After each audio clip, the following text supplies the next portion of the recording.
Hello friends, mister VOD Tamil. குறைகளை நீக்கும் முப்பெரும் தேவியர் வழிபாடு. ஒரு குழந்தைக்கு என்ன வேண்டும் என்பதை உணர்ந்து அந்த குழந்தை கேட்பதற்கு முன்பாகவே செய்யக்கூடிய ஆற்றல் மிக்கவள்தான் தாய். அப்படி இந்த உலகத்தில் தாயாக கருதப்படுபவர்கள்தான் முப்பெரும் தேவியர்.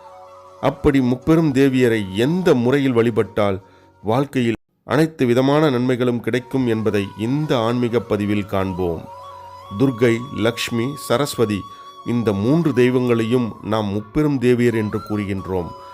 இவர்களை வழிபடும் நாட்களைத்தான் நவராத்திரி என்று கூறுகின்றோம். நவராத்திரி சமயத்தில் மட்டும் இவர்களை வழிபட்டால் பத்தாது, நம்மால் இயன்ற அளவு அடிக்கடி இவர்களை நாம் சேர்ந்து வழிபட வேண்டும். அதுவும் ஒரு சேர வழிபட வேண்டும். அதுதான் மிகவும் முக்கியமானதாக கருதப்படும். வீரத்தை தரக்கூடிய துர்கையையும், செல்வத்தை தரக்கூடிய லட்சுமியையும், ஞானத்தை தரக்கூடிய சரஸ்வதியையும் ஒரு சேர வழிபட்டால் அவர்கள் நம் வாழ்வில் என்ன குறை இருக்கிறதோ அதை நிவர்த்தி செய்வார்கள். முப்பெரும் தேவியர் வழிபாடு. இந்த வழிபாட்டை வளர்பிறையில் வரக்கூடிய சுபமுகூர்த்த நாளாக பார்த்து செய்ய வேண்டும். ஒரு தாம்பூலத்தை எடுத்துக்கொள்ளுங்கள். அதில் மஞ்சள் நிறத்தில் இருக்கக்கூடிய பூக்களை சுற்றி வையுங்கள். நடுவில் இருக்கக்கூடிய இடத்தில் 3 வெற்றிலைகளை வைக்க வேண்டும். வெற்றிலையின் நுனியானது கிழக்கு அல்லது வடக்கு பார்த்து இருக்க வேண்டும். கடைகளில் அம்மன் முகம் விற்கும். அந்த முகத்தை வாங்கி ஒரு வெற்றிலையில் வைக்க வேண்டும். மற்றொரு வெற்றிலையில் விராலி மஞ்சளும் மற்றொரு வெற்றிலையில் கற்கண்டையும் வைக்க வேண்டும்.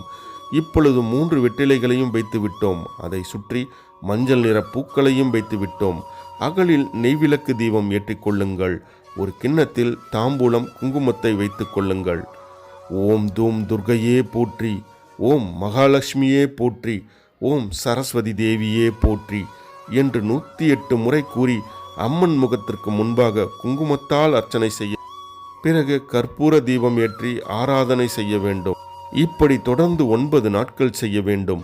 தினமும் வெற்றிலை, மஞ்சள், கற்கண்டு, பூ ஆகியவற்றை மாற்ற வேண்டும். குங்குமத்தை தனியாக சேகரித்து வைத்துக் கொள்ளுங்கள். பூஜை முடிந்த பிறகு கற்கண்டை பிரசாதமாக சாப்பிட வேண்டும். விராலி மஞ்சளை ஆண்களாக இருக்கும் பட்சத்தில் அதை வெற்றிலையுடன் சேர்த்து மடித்து தங்கள் மணிப்பர்சில் வைத்துக் கொள்ளலாம். பெண்கள் உபயோகப்படுத்துவதாக இருந்தால் மஞ்சள் கயிறு கட்டி திருமங்கல்யத்துடன் சேர்த்து கட்டி கொள்ளலாம்.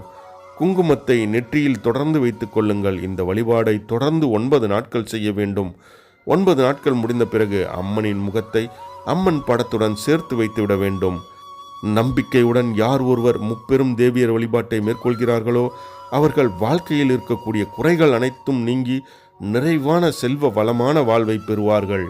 இந்த காணொளி உங்களுக்கு பிடித்திருந்தால் மறக்காமல் ஷேர் பண்ணுங்கள், லைக் பண்ணுங்கள், மறக்காமல் சேனலை சப்ஸ்கிரைப் பண்ணுங்கள்.